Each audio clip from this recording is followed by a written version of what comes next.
Good evening, everyone, and welcome to the Human Rights Commission of City of Palm Springs, California.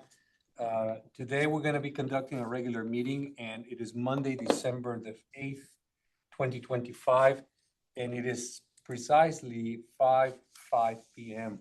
And I would like to call this meeting to order. We have achieved quorum by our commissioners present today, so we don't need to conduct a roll call. And I do want to welcome everyone to today's meeting. It's the last meeting of the year. This meeting is going to be very, very clearly focused on various aspects of the working documents that we have been, as a commission, working for the last few months, and to be able to help us clarify any kind of revisions, any kind of addendums, any kind of changes you would like to see to some of these very important documents. Confirming that we have achieved accuracy in any proposed edits to some of these documents, to help us identify any missing elements or inconsistencies that you would like to flag, and to help us provide final direction before any of this moves to council. And so that is kind of the intention of today's meeting. I would like to welcome everyone to the last meeting of the year. And we're going to move hopefully swiftly to some of these agenda items first. And so item 4 is the acceptance of the agenda. I would request a motion to accept the agenda as it's stand in front of us. Commissioner Rinca moves. I need a second. I'll second it. Any further discussion? Having heard none, the agenda is accepted. And Commissioner Rimas just joined, so we definitely have, great. Item 5 of the agenda is presentations. I don't see any presentations in front of us. So none. Item 6 in the agenda, it's the approval of the minutes for the meeting of November the 10th, 2025. Do I have a motion to accept the minutes for that meeting from any commissioner? I'll make a motion to accept it. Okay, Vice Chair moves. Do I have a second to I accept? second. Commissioner Rimas second. Any further comments or discussion on that? I will abstain since I wasn't here. Okay, so you were abstaining, but it was noted that you were abstaining, right? It was noted that I wasn't here. Yeah. Yeah. It was noted. So no further comments? Commissioner Strong So- and neither of us were here.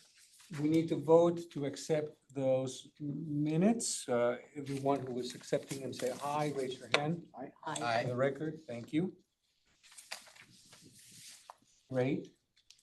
Item 7 of the agenda is public comments. Do we have anyone listed as providing public comments? There are no public comments. And no one in the Zoom waiting room, right? There's no one in the Zoom room other than who's been admitted.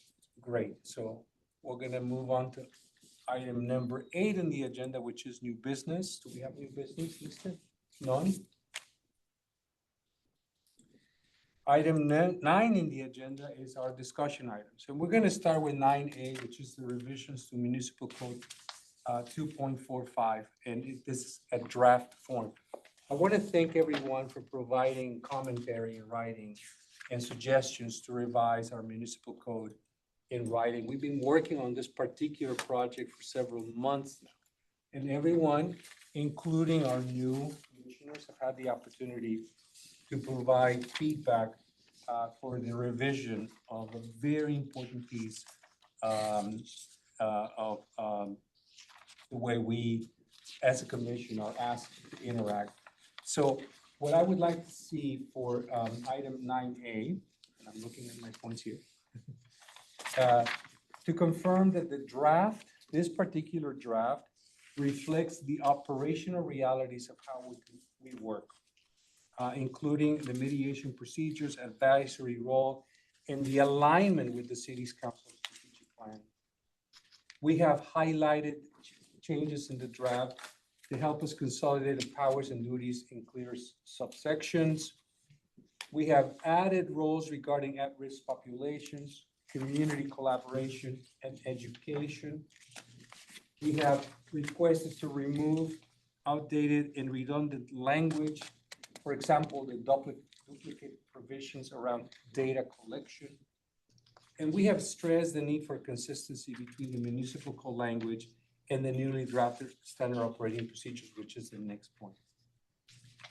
At this time, if any of our commissioners see any discrepancies in the ordinance draft that you have had a chance to submit comments on and review, please flag them so that we can address them.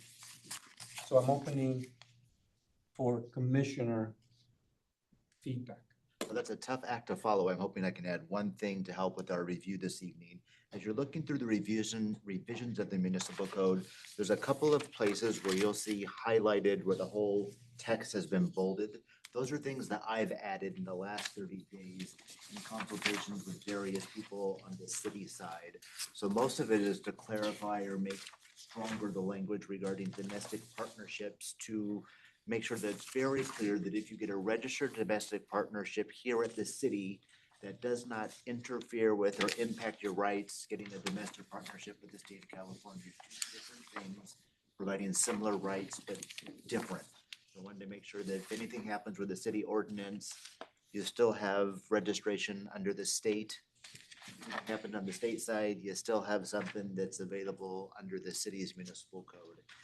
Then when this gets to council, there's an ordinance that goes on top of it, kind of whereas, some recitals, and I'll make sure that in the whereases, we talk about sort of the leadership of the council and this commission and ensuring that rights were afforded to this population long before the state did anything. So to make sure that the recognition is there, I think that was something that was important to the council the last time we brought this forward. So I think I checked the boxes. I'm certainly eager to hear if there's other feedback. If not, we'll get this on the agenda in the January city council meeting. Wonderful. So once again, open for commissioners to provide additional commentary on the suggested amendments to this chapter. Commissioner Remus, I double checked all of my apostrophes and S's. I think Wasn't that nice? And everyone has had an opportunity to provide feedback in writing as well. So, and this puts the group on the spot a little bit. We have, our last council meeting this year is actually going to be this Wednesday. So certainly this can't get on that agenda. So we're looking at January. If you take this home and you read something, you know, with the concurrence of the group, if you see something that's earth shattering, please let me know and I can make those types of revisions before we get to the council in January. because before we take a vote whether to move this revision draft to council, I presume you're gonna have to write a staff report that goes with it. Is that correct? I'm hoping to get your approval today that says, this is what we want to take forward. Yes. I'll draft the staff report and make sure that's loaded for our first meeting in January. And so council will have an opportunity to read both the staff report and this version that we are sort of approving, Correct. right? That meeting will be on January 14th, Wednesday, January 14th. And then council will do a reading.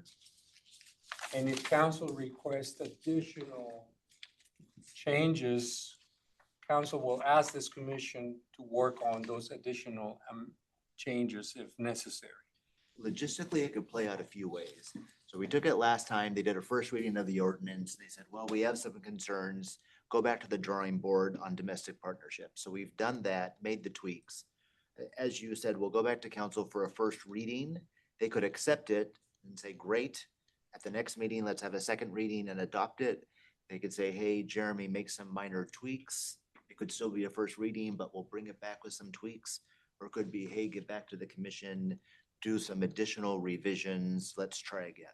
So if they say we need a few more tweaks, then the process is, as our staff liaison, you bring that back to the commission and say, these are the things that council has flagged as we need a little bit more work here. We'd make those tweaks, bring it to the February HRC meeting, and then get on the agenda to a later February council meeting.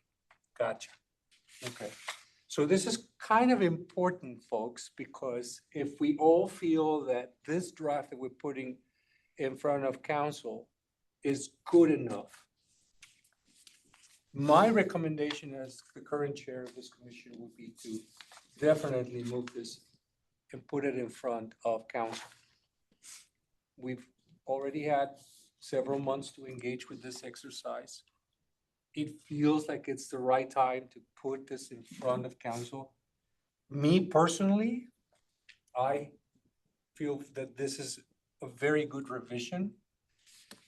And I personally don't have anything to add or flag or earth shattering. I know we were a little bit concerned about what's happening at the federal level, but remember, this is for the city of Palm Springs. I have one comment. Having read this document multiple times, on, I guess, 2.45 C, A, B, and C, power and duties of the commission within the limitations provided by law. The Human Rights Commission shall. So I think this is really the key part of our responsibility as Human Rights Commission members. And so the first one here is conduct programs designed to bring groups together to close gaps resulting from past discriminatory practices and to address proactively current or ongoing intergroup tensions. I just want to call that out because we really don't do that. Should we be measured by it? I was just wondering how the other commissioners felt about that. And I want to just add a subtext here is that we need a budget to conduct programs. And I think this discussion went back previously, but if we do conduct programs, can we have a budget to go with it? I mean, that's a sidebar question, but maybe it's something that we need to ask the council. Very good. I agree with you, Carla. I think my comment that I made to Jeremy was that we needed to like add a sentence that gives us a process to actually do this. Rather than just say, yeah, we're supposed to do it, because we don't really do it. We don't have any kind of process. I think we're aiming more towards that when we're looking at G under here, 245.130, appointing a subcommittee, an ad hoc committee to address the human rights problems. Maybe that needs to tie back more to what we're starting with here. Yeah. And I would also, Bringing groups together. to your point, let's not, I don't want to say we're flush with cash. That's not the message I want out there. But if there are programs that we want to do that have a monetary impact, please ask me. I can work through my channels, through our counter liaison to see if they are supported programs to get funding for. There's also programs that we can do in-house. We do have staff in-house, whether it be me or other members from my team, that there are things we can take on and help with. Okay. Well, that's useful information. Just having this in the, in here sort of solidified the fact that we do, sort of taking it from a different angle, that having it in here shows that we do those sort of programs, and so the funding is necessary. In a way, it solidifies and legitimizes the fact that we do need the funding and that we do programs and things, and that is where the process begins for us to actually do them. And I think if it's legitimized here, it's not like, oh, well, we can't just willy-nilly make up, we're gonna do events. It's like, no, it's here. It's part of our mission. It's part of what we do. I think that's important to have that in there, and as, like you said, it's clear that, you know, this is, and clear on what the process is. And then for our strategic planning going forward, then we can add that to the scope of activities we want to implement, and then ask for the money and put it on the council. Because that was gonna be my next comment, which is when we do come up with the list of programs and define the scope and sequence of these programs, and we know what kinds of things they support, then we can figure out how much is needed for not only developing the programs, but executing the programs. Yeah, so that point was probably a little vague. We might need a little bit language. Can we please help us with financials and logistics? So when they commission, identifies and recommends these types of programs, the commission is fully supported. I think. Trying to think of the appropriate place to put it. I don't see in the municipal code budgetary comments, but certainly in the staff report that we're taking forward, we could identify, as part of the discussion, we talked about programmatic enhancements, which could necessitate some finances. I think we can get that into the staff report component, at least lay the groundwork. Absolutely. In the past, when we have talked about, hey, what kinds of educational programs, like, do we go out and talk to groups about, what are the basic human rights? And maybe we talk to the youth about the importance of basic human rights and with everything that's happening in the country. Well, yes, we could all be there, but what happens if we require to rent a table or pay some admission fees to an event? Or I know a few years back, we tried to do something with bullying and there was no budget for it. And the city council had to put out a significant amount of money to do something at the convention center that was not very successful. So Is those would be it things. at all doable to do, like under C1, just take it, conduct programs funded by, blah, blah, blah, funded by the council or something, designed to bring groups together? I mean, just to add like 2 words or something to make sure that we are aware, or to clarify that it will be funded? Is that? Because if this is not a discretionary line in the city's budget yet, I could see a potential issue with, we never budgeted for something like this. And I think the budget has already been approved, right? The budget's been approved for 2 years. That being said, I believe, and I'm going on record here on TV, right? I think there is some money set aside for the HRC. I think it's a couple $1,000s that is available to the HRC on an annual Could basis. we codify that in with the sentence, with the? Can it be codified in the municipal code? Probably not. Probably not. I Okay. can ask the question, but I Okay. honestly think the answer to that is no. And then it's the same thing here, prepare and disseminate educational and informational materials that are funded by blah, blah, blah. Same sort of thing. It was my thinking, but if it can't be, it can't be. I appreciate the thinking. I also want to be careful that we don't say funded by the council when there could be external funding sources. Yes, absolutely. They're not limited yeah. to just this funding source. There could be. So in other others. words, That's a whole other can of worms. That's like, yeah. Also true. So in other words, we could potentially say that if we're working with certain organizations like the non-for-profits that came and presented this year, and they said, we would like to disseminate this brochure or that poster, or electronically speaking, costs nothing to share a PDF. But if this is going to require that they actually distribute printed materials, well, that has a cost, right? And if the non-for-profit is unable to produce them, then where are the funds coming from? Where are the funds coming? I will research that one and get back to the committee at our January meeting, but I'm fairly confident there is some money set aside now on a biannual basis. So we do have some stuff to do. If you recall, we used some of that money last year to send Commissioner Vignolo to the World Pride event. So I know there's some money somewhere. I just need to locate where it So is. discretionary resources, that would be good. Okay, And are we allowed to, are we as a body, or are we allowed to take like donations for the Human Rights Commission to do events? Like if it's earmarked for that, do they, I know this is a whole other can of worms, I'm sorry. If they earmark it and it's, do they make it out to the city, but it says for HRC? Or if an organization that we're partnering with wants to underwrite it, that's another way to go about it, right? It's a great question and I never looked into that one. So I'll have to do some research on that one. I That just would don't really know. increase the scale of what we're doing by collaborating with another nonprofit who can help. Yeah, absolutely. because they themselves can underwrite it. They themselves can raise the funds and they themselves can underwrite these kinds of There's things. the financial component, the in-kind contributions. You're talking about, flyers. People could bring and produce flyers and then we can be a mechanism to disseminate them. But yeah, you raised an excellent question. I'll have to look into that one. I don't know. One of the events that we attend every year, and it's a wonderful event if you haven't done it with the commission, I strongly recommend that we do it.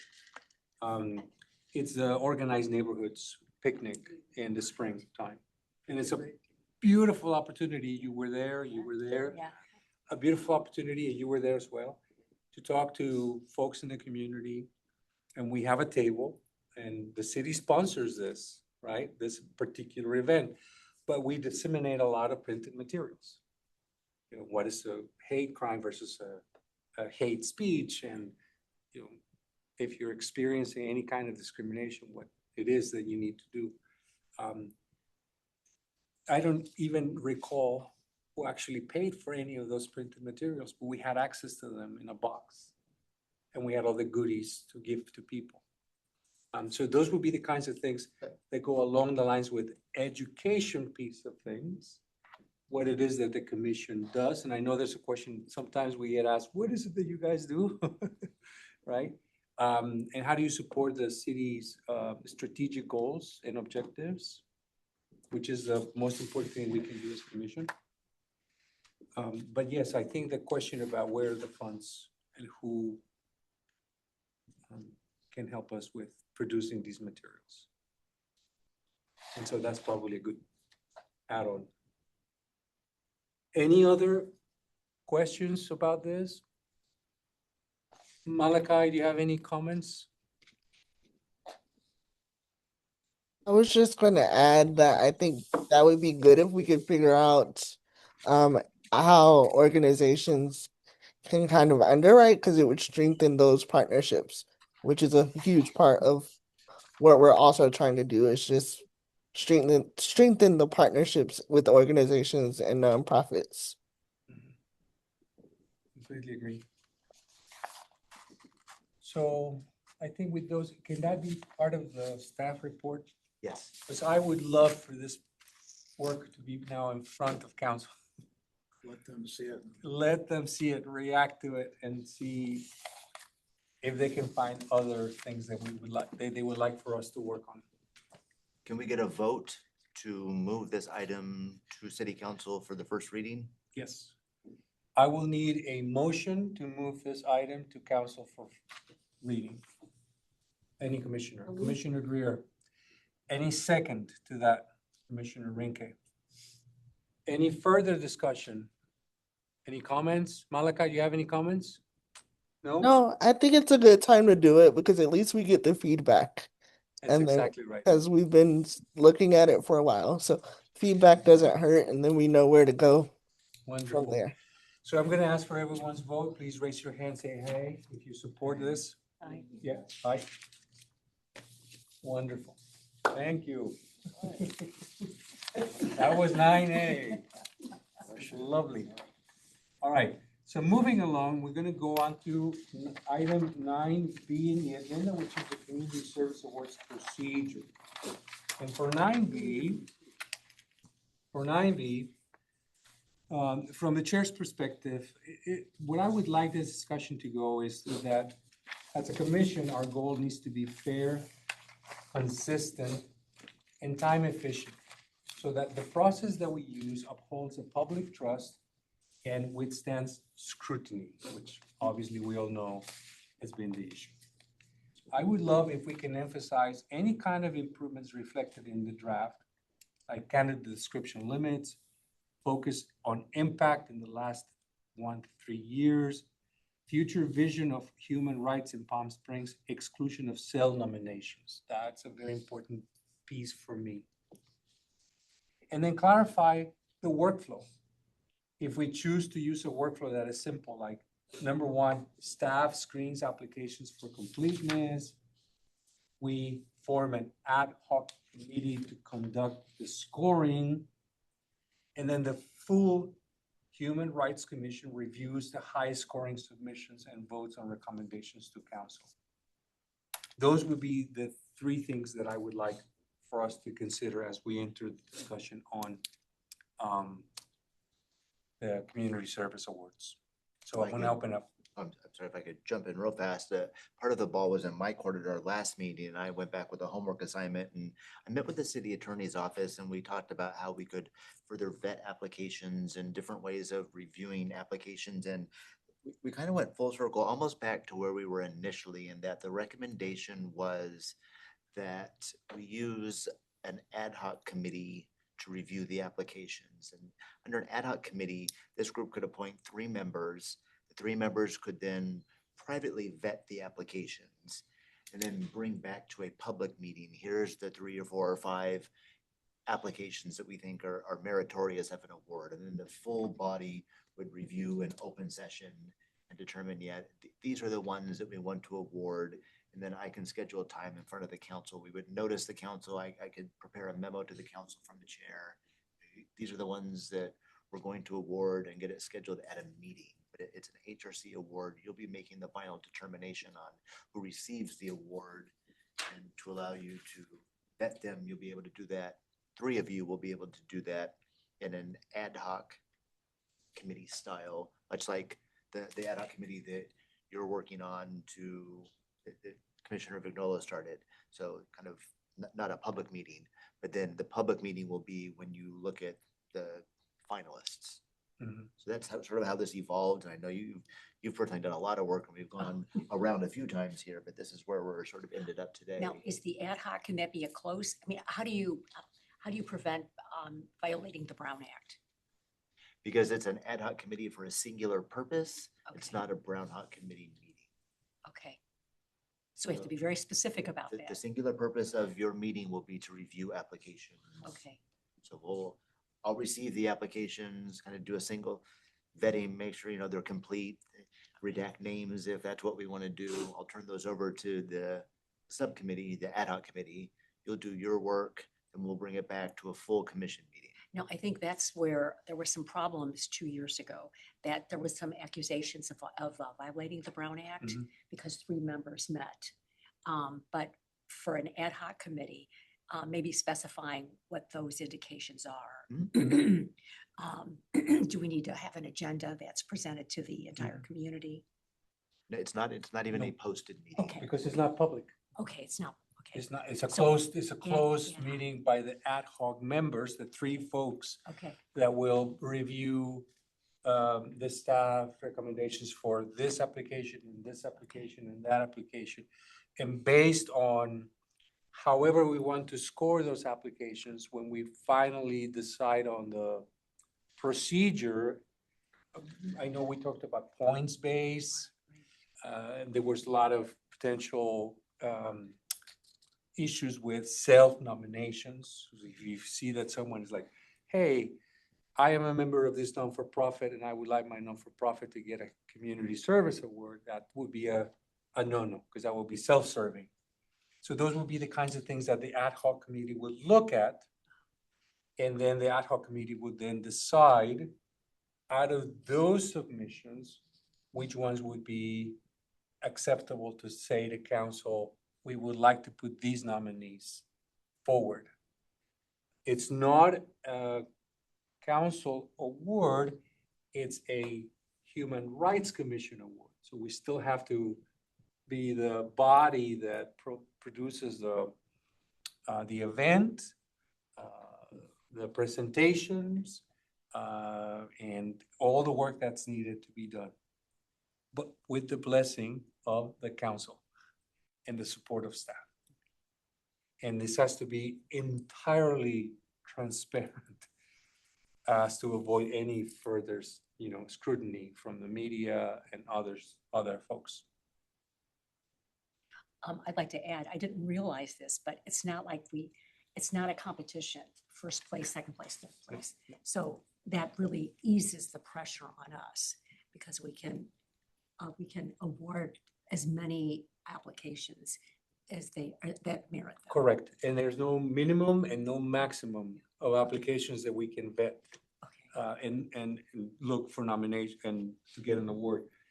Just as a quick comment here, when we were at the height of the pandemic, there was that sort of like a thread that most of the nominees were individuals and organizations that supported our community to literally live through those days of the pandemic. So that was a very lovely theme there. And everyone's submission was for individuals and organizations that really stepped it up and help our community. I can think of many of them. But, so that could be something that could be considered.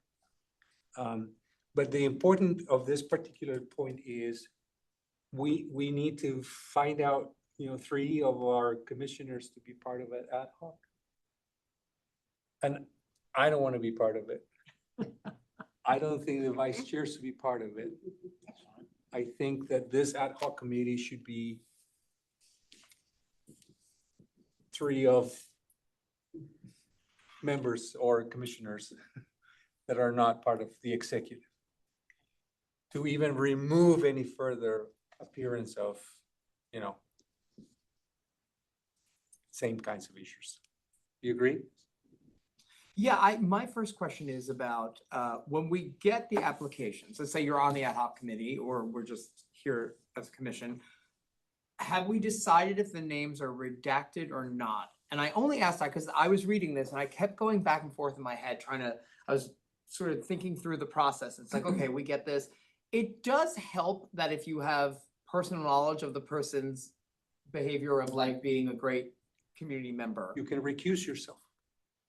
No, I'm saying we're all gonna know a lot of these people. I'm saying if the name is redacted, you're reading, but like, if it's not redacted, right? Let's say it says your name and I'm like, well, I know this and I also know that he does this and this. It does help build a case to say yes. So I just wanted to present it to the group. I kept going back and forth going, do we want the name redacted or do we not? Because it becomes a balance of, we have knowledge or we don't have knowledge. So just to clarify, the redaction of the names were the redaction of the names of the submission folks, the person that made the submission. It was never about who was being nominated, whether it was an individual or organization. Bobby Rimas is nominated for his work in social justice. That was always very clear in the submission application. I'm glad we clarified that because that was not my understanding. So Yeah, that's where I thought. Who submitted the nomination of Bobby Rimas as a champion for social justice was redacted, so there will be no bias like, oh, it was Scott who is A friend, yeah. a phenomenal friend. That was part of the former process. Got it. So so that was my question, the one that Jeremy also had, which was it the person submitting or was it the person being honored or being considered for being honored? Okay, that's interesting. So when we had that issue, what we then found out is that the nominee that had all these issues was being nominated by a council member.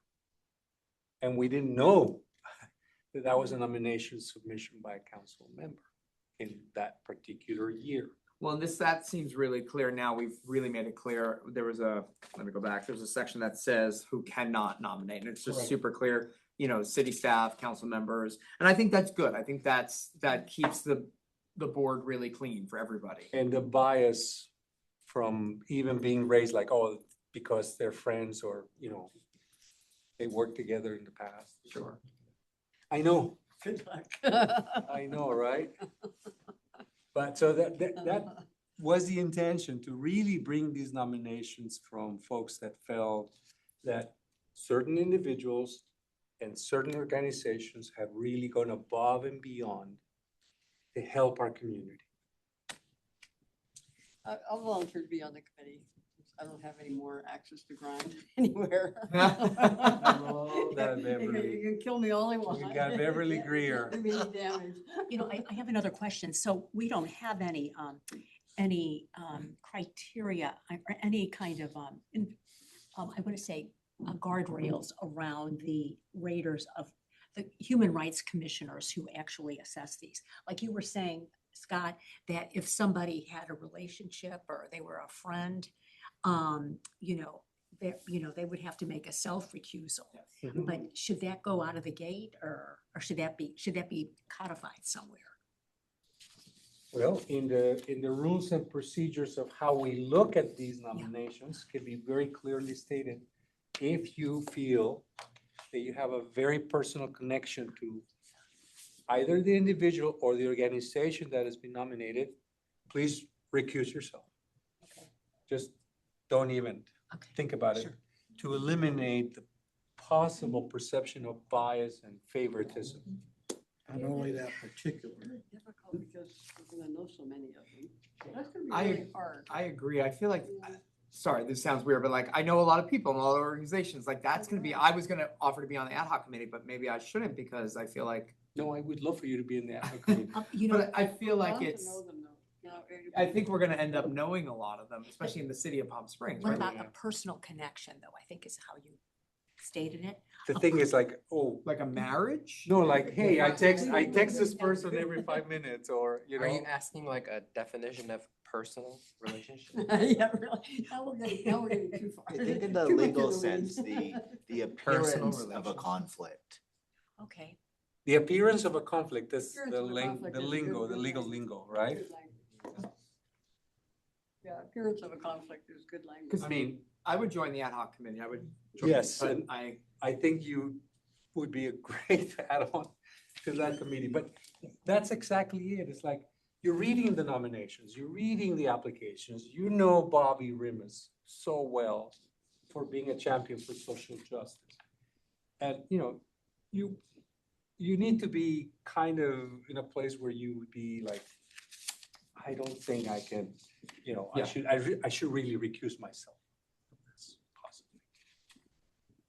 I think it's probably important to recruit ourselves more extremely than we would because of the past history of Uh-huh. the problem. But I mean, it's, it turned out between Scott and I, we can't prove anything. Yeah, I know that, like- Because we know everything. it is very clear in my Hopefully. mind, it is very clear in my mind that if like the animal shelter comes, Well, exactly. I and you're, can't do and that. you're a board member of the animal Yes. shelter as a non-for-profit, Yeah, you would be like, I can't, Yeah. right. right? That's so clear. Let me just bring an example because he got the award 2 years ago, so it's safe that he won't be nominated. But like Willie Ryan, right? It was an easy yes, I Yes. believe. Yeah. Oh, If I was on the ad hoc committee, I'd say yes right away. But he is a friend of mine. So if I was on that ad hoc committee, That would be fine. Because Willie, even as a personal friend, when we got his well, not his application, but we got the submission to nominate Willie, it was very clear for what he was being nominated. And he was his community service, his support to non-for-profits, Okay. the work that he does day in and day out. Willie had donated to my organization a number of times, and I didn't feel that was necessary. okay. Yeah. Okay. I know Willie. Right? I'm just being overly Yeah, cautious, so. But well, we have to be. I think- because of Yes. history, yeah. Wi- Yeah. Willie has spread the good. Oh, he and- has. Yeah, to the entire Palm Springs Yes. community. And It's he quite a was so philanthropist. deserving, so, Yeah, yeah. oh, yeah. so deserving of that award. And I have one quick question on top of that. So obviously, we are talking about people that have, when we say community, we mean Palm Springs Mhm. within the city limits, but that does not exclude people who do good work in our city who may live other places. Correct. So it's throughout the Coachella Valley. Great. We have awarded people from outside of Palm Springs who come and work in Palm Springs, who Fantastic. help Palm Springs be the place that we all love to live in. And that elevate the quality of life and services for the citizens of Palm Springs. And once we submit to the council, we say, these are the ones we've chosen to be awarded, please facilitate. If they've been vetted, we've gone through the process, is there a world where they send it back to us and say no? Yes, so the process, Scott, in the past was, we selected them, we agreed that they would be recipients, and then we would contact them almost like immediately to say, Mhm. hey, Bobby Remus, you have been selected to receive a community service award by the Human Rights Commission because of your service and all of that. And that will give Bobby the opportunity to say, I will gladly accept this award, or I will not accept this award because of whatever. And so we would have to get those confirmations because, we have to order the plaques, we have to prepare the speaking notes. And then the city communications department prepares a press release. And that is the official, hey, Community Palm Springs, Bobby Remus is gonna be getting an award. And so there would be no questions about it. Right? I have a question. I'm looking for the application form, which I can't find. Does that need to be updated? Yes. Do we need to look at that? We're gonna have to update that. Okay, because I was wondering, so, if you nominate some, oh, that's right, nobody in the HRC can nominate. No, we can. Oh, we can? Yes, Okay, you can. You okay. absolutely can. As a commissioner, you might be following the work of a particular Yeah. organization or individual, say they need to be nominated. You can present a submission for an individual or for an organization. What you shouldn't do is do it for an organization that you are so closely connected to. Like Scott and I serve on the board of Palm Springs Sister Cities. And in the most recent state of the city addressed by the mayor, we were thanked very publicly for the work that we've done to bring San Miguel de Allende as our sister city relationship. I would love to see sister cities be nominated, but neither Scott or I could present that nomination because we are part of the board of sister cities. But if someone out there says, hey, the work that Sister Cities is doing is phenomenal and we should nominate them, well, thank you. That would be great. That would be awesome. And I would recuse myself if I was And on he the would ad hoc recuse. committee. Okay. That makes sense. That's clear. Does that make sense? Yeah. Did we get 3 ad hoc people? So we have I can one, do two, one. three. Beautiful. Yes.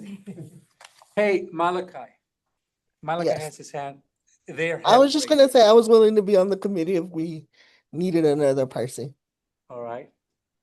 So we have 3 people. Malachi need an would love to alternate? be.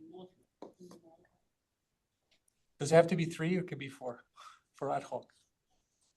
Let me double check on the 4. I think we're limited to 3 to keep it with Brown Act matters. Perhaps 4. Thank you, Malachi. I'm sorry I missed your hand. Oh, no worries. All right, great. So what do we do with this point now? We have the ad hoc committee.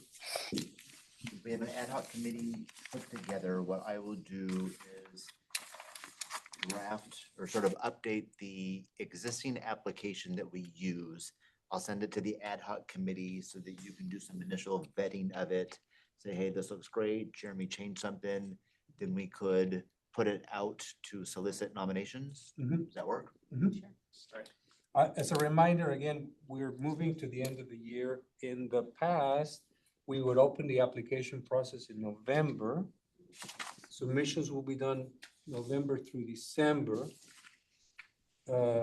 Awarded nominees will be selected in December.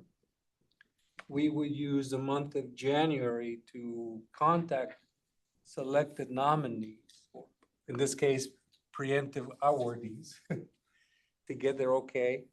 And then the award ceremony will be conducted in our February meeting in city council chambers. Because we are now where we are, if we could have the work of this ad hoc committee done in the month of whatever is left of December and January, and we open the proceedings for submissions like by mid or maybe late January, we can receive those in February, vet them, and close February with the final list. Then we can use February to contact everyone, do all of our work, and then the award ceremony can take place in March.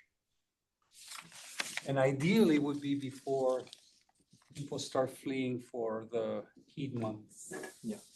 Would it take place on the date of our scheduled HRC meeting? Okay, It would be exactly on the day, that would be our meeting. got it. We will conduct formal business and then award ceremony. So the final list will come to the February Human Rights Commission meeting. So that gives you about 2 weeks.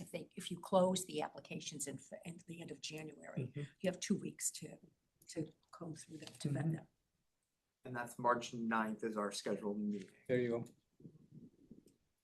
And the nomination forms are received through the city. On our city website. And once the process is open, it goes every single communication channel the city uses to communicate with the public. Great. And we can take it upon ourselves to also use our social media to say nominations are open.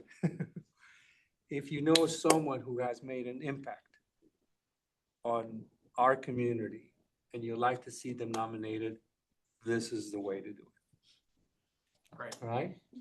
Hi, Grace. Councilmember Grace just joined us. Great. Any further questions? Do we need to take a vote on this? I don't think so. We're good. So we're gonna move out to item 9C now, which is the adoption of our final draft for our standard operating procedures. I want to thank everyone for providing feedback on our standard operating procedures, our SOPs. I would like everyone to be reminded that no other commission that I know of has a standard operating procedures manual guide. So this would be a significance importance because it could serve for other commissions to look at how we have decided to guide the work of this commission, to make sure that everyone knows what it is that we do, how we support the city council strategic plan and objectives. That is also a living document. It needs to be looked at and revised by everyone, every member of the commission every year to ensure that the work of the commission continues to support the strategic plan and the objectives of our city council. And that whatever we do as a commission is driven by that, that need to support it. So we've incorporated the feedback from October and November. We've included clarifications on excused absences, the role of our staff liaison, the commission alignment with the city council strategic plan. Some of the key elements that we were able to address is that the commission no longer creates an independent strategic plan, but instead it aligns all of the work that we do with the city council strategic plan and objectives. We also decided to remove some obsolete NRUs elements. For example, the student representative requirement, budget planning responsibilities. We've updated attendance policy, removal or resignation procedures from commissioners, and media policy. I would invite any additional comments you may have at this time. Focus on errors, omissions, or needed clarifications. This would not be a good moment for any major structural changes. I have one comment. Mhm. On the title page, commission is misspelled. Okay. Very good. We have some great proofreaders, Councilmember Gardner. I'd like to point out that Word does not check spelling if it's all in caps. Don't scream You in get a caps, pass. please, in all caps. Malachi, do you have any further comments on the SOP? I don't. It looks really good, other than the spelling. You're an excellent writer and a very good speller, so I would trust that you would be able to tell us otherwise. Thank you. And so is Bobby, and now we know Carlotta as well. Well, Jeremy captured everything that I requested, so thank you. Yes, right? Yeah, same. So it feels like we're ready to take a vote on adopting it. Yes. Yes? Wow. Finally, we're gonna adopt the SOP. So I would need a first on adopting it and a second to support. Aye. First to The first motion, Malachi, Ian, Malachi, Yes. a second. Any further comments or clarifications or feedback? So let's take a vote. Those in favor to adopt? Aye, yes, Aye. and beautiful. And we're gonna end up with 9D here, about future presentations to commission meetings. You know, we came back from the hiatus with this really clear type of work, which would we invite organizations and presentations of folks that were working to support various issues in the city as well. The city's strategic priorities and human rights issues that emerge locally. From my perspective as the current chair, I would like for us to consider topics for 2026 that involve things like policing and civil rights updates, which our police department has done wonderful work providing them.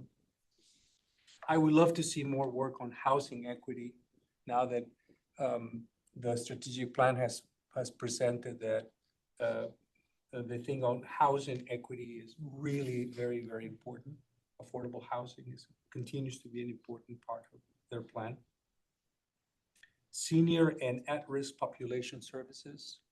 We'd love to see more on this area. Definitely, there's a whole lot more to see on senior and at-risk population services. And I think the city would love to see us working on it. We will continue to work on LGBTQ plus health and safety. We haven't done much with youth mental health and inclusivity. We'd love to see more in 2026. And we need to do more on disability access and ADA issues. We can stress the need for balancing educational presentations with preserving enough meeting time for policy work. So if we keep it to 1 or maybe 2 presentations per meeting, that would be great. We never really decided on specific time for presentations, and some of them tend to run a little bit long.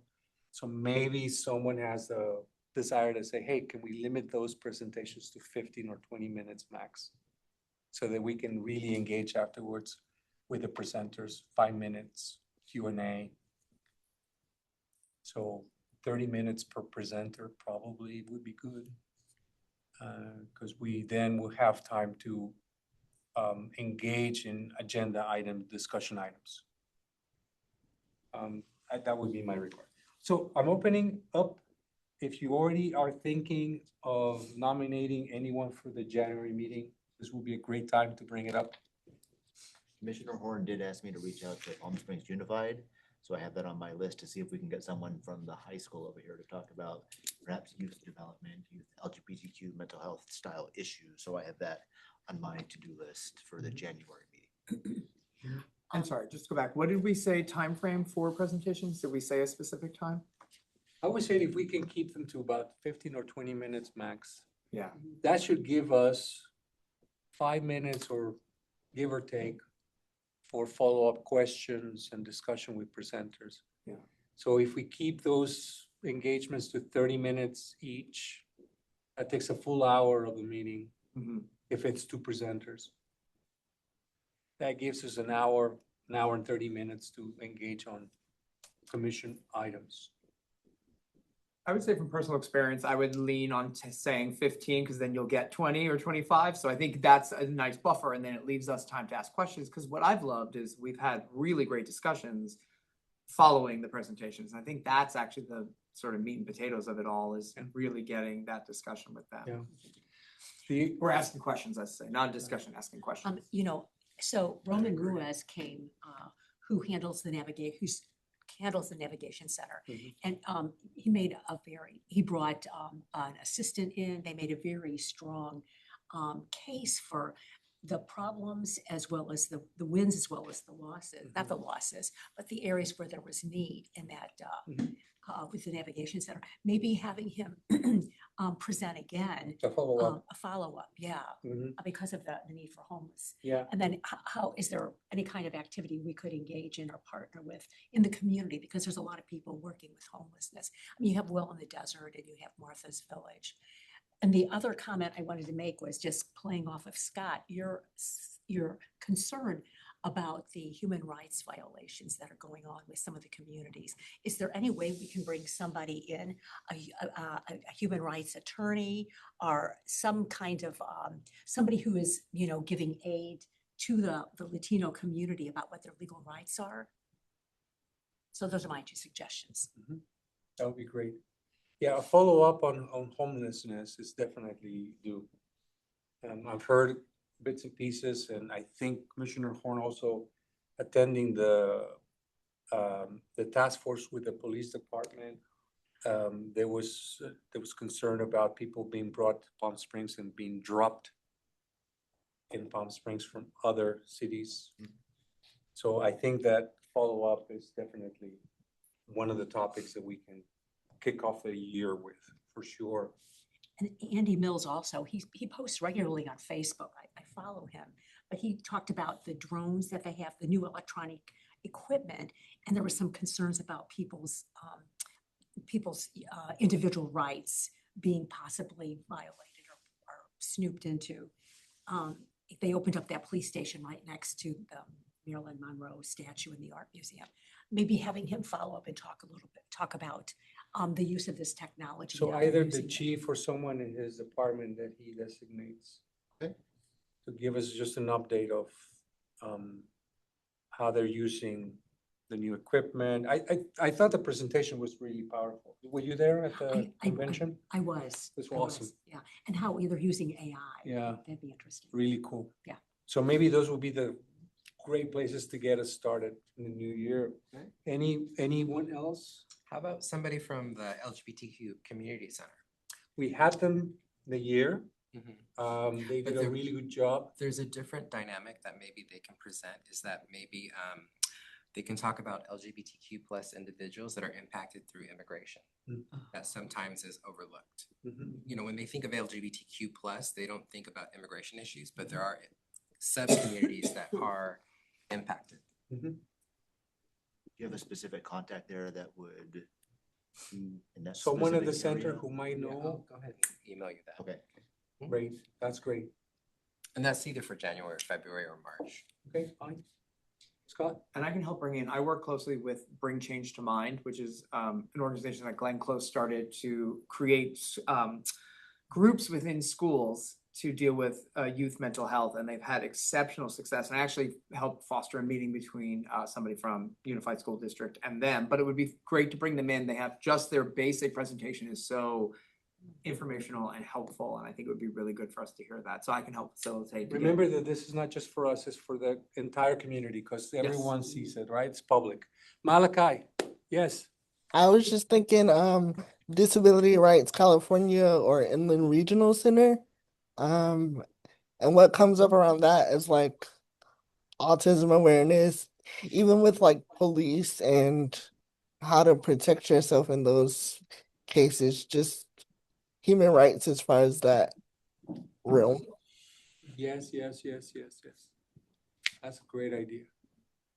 Malachi, I'll reach out to you and we can work on finding the right person to reach out to on that one, all right? Okay, sounds good. So that gives us a good list for at least 3-4 months. We'll be busy.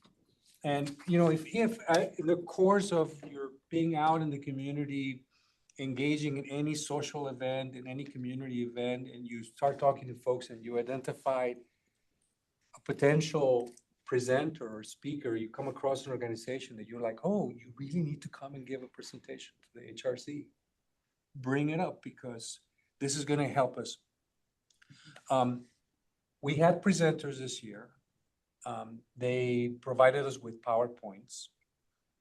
But if I recall correctly from our few last meetings, there was a suggestion, it might have been from Commissioner Remus or maybe Commissioner Malachi, not sure, about asking these organizations and individuals to provide us with like a one-page summary of what it is that they do, how people in the community can get in touch with them, if there's a website, if there's a phone number, if there's a hotline, and make those resources available on our website.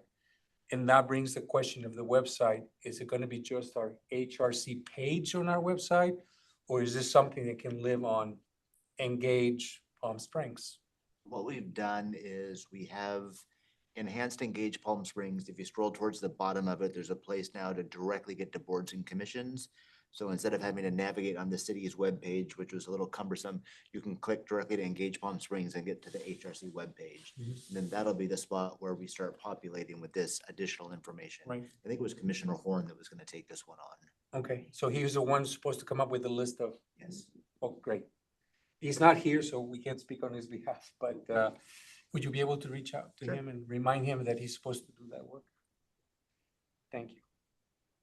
All right, great.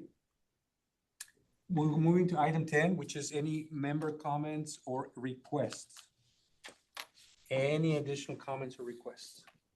We, Carlotta and I, at the last meeting, everybody was given a hard copy or emailed a copy of our subcommittee report that we came up with. We asked for any suggestions that you had to be received before this meeting, so we could accept it as it is or make any changes to it. And just remind us the importance of what you guys worked on, which is specifically exploring programs or activities to promote awareness of certain groups of folks that felt that they weren't being heard, all right? And they probably wanted to be able to connect with council more on issues, Right. right? Basically, it was when somebody comes up and feels that their group or their ethnicity was being discriminated against, how we deal with that, or how they can come to us and ask for help with that or suggestions. So we streamlined it. We got rid of some stuff that we didn't feel needed to be in there. We added stuff to it, and Carlotta worked very hard on it. And does anybody have any pros or cons before? I didn't get an email copy. I had read it here in the room and I took it home with me and read it, but I didn't really get an email copy to go through it. Is it possible for you to get It that? would have been the same as the hard copy that you got here. Yeah, I mean, I read that quickly, like looked at it here, but I wanted to really dive in, but I didn't get a chance because I know how hard you guys worked on it. I didn't want to just skim it. You know, really, it's a kind of a commission document. So it's just not something that, you know, I and Don had developed, but really it's sort of a kind of a communal type of a document where we'd like to have some consensus. Mhm. All Okay. right, great. So would it be fair to say that, can you send this document one more time to everyone? You had To sent it- make sure you had everyone sent it has the once already. opportunity Yep. to provide feedback on what I might have been the only one who didn't get it. I these, apologize. I think I didn't get it You either. didn't, okay. either. You didn't get it. Okay. okay. And it's really specific. It's providing feedback on these recommended types of programs or ways to help community members engage with council and the commission to express any concerns that they might have on how they're treated, their communities are treated, their ethnicity is treated. As a reminder, anything that's outside of the jurisdiction of the city of Palm Springs is off the table. It's off the table, right? We have no jurisdiction in any way or in any capacity to engage with issues that are international or outside of the country, right? Or maybe in other cities. That's completely up to And I'd like to say it's radically edited from what it originally was. And he's correct, it's strictly within the city limits of Palm Springs, issues that we're dealing with. Did anybody not get a hard copy that was here at the time? You got a hard copy of it, right? Here in the room, yeah. Okay, great. You got So- the extra one? So once you get the copy one more time, I'm gonna ask every commissioner, including Malachi and everyone, to please Yeah, I can print it. Never mind. Don. provide feedback to Don and Carlota, who've been working on this particular assignment, right? And then we can include it in the agenda and find out if everything is there. I think if we have no more comments or requests, I think I'm ready to adjourn. One quick thing though, where it says adjournment, we'll adjourn to a rescheduled meeting on Monday, but isn't that is our regularly scheduled? Wasn't that already on the schedule, Monday the 12th? Okay. So it's not rescheduled, it's scheduled. I just wanted to really make sure. we did it. I want to thank everyone. I want to very personally thank everyone in this commission. Tonight's discussion really helps us enter 2026 with clear, updated governing documents and a structured approach to our programs. The work that we've done for these revisions really will help us strengthen our accountability, our transparency, and our ability to serve the residents of Palm Springs with clarity and purpose. And I couldn't be more proud to serve on this commission with every single one of you. So thank you. Happy holidays and stay safe. I'm going to adjourn. The commission will adjourn to a scheduled meeting on Monday, January 12, 2026. I need a motion to adjourn and a second to adjourn. We need a motion. Motion. We're to just adjourn. adjourning. All right. Happy holidays, Happy everybody. holidays, everyone. Happy Bye, holidays. guys. Happy New Year too. See you next year. We'll see you next year. I wanted to just